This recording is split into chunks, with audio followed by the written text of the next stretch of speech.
dama lay fol jàll ma ne ko Seck sama carrière kenn mosuma fol jàll waaye nag nga yaakaar man ngaaka la wala ragal la mais jour lamb li ngay comprendre arbitre ne pour ma dégager samay nen man suur samay tànk mu dox sama kaw mënu sa arrière ma def moom latéralement arbitre bi bu ci génn tax ma tax man nangu dafa baa ngi teg samay pièces arbitre ne pour ma delluwaat saako yi arbitre bi fi dafa defee muy ñaar léegi moom jàpp nañu léegi arbitre la may daxne troisième dama ne coppee tànk ba téye ba amaat ci taxaw ma sànni tànk téye ñaari xottu tax jël seen bopp tax si tànk loolay ne nga ñu tax su ma amoon yaram dama koy yem mais comme aw ma yaram ba taxaw ko taxabalum piir mu dégg ko mu yaakaar dama ko bay delloo ma kal ko suuf mu teg kat at ma rek soxla ma jëlee kat at na leer kon gars yi bokk maa ngi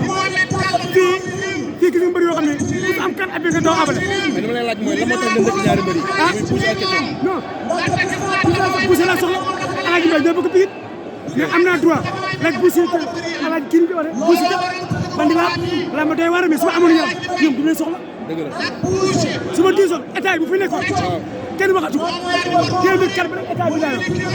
naan ma doom naan ma kër dama naan boobu. ñaata victoire nga am ci làmb kenn xamul mu toll loolu palmarès bi.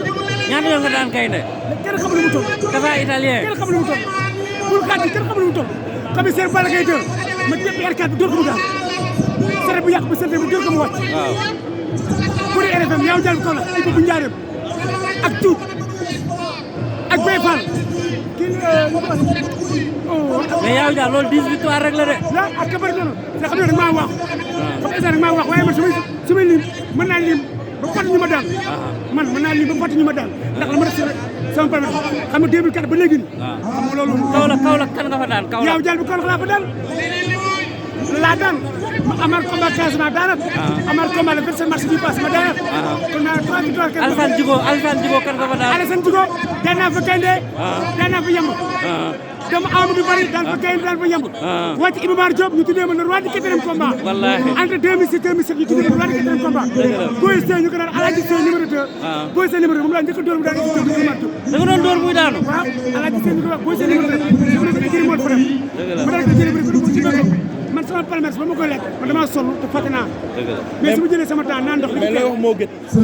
ñu ko ma à l'extérieur waaw moo gën man dama koy bëgg ndax turam dama ko saa man bëgg ma kenn ku dul yéen salaay salaam kon donc bu dëgg combat yi mel war na ma si mën a boole mooy buusi la bi ñu may ko sens mu bëri moom fee di mën naa bëri ñaari combat si benn takkusaan moo ko dafa italien ma def lu kenn mësul a sula dafa italien taxaw nii buusi taxaw nii ma daan buusi ñuy dafa italien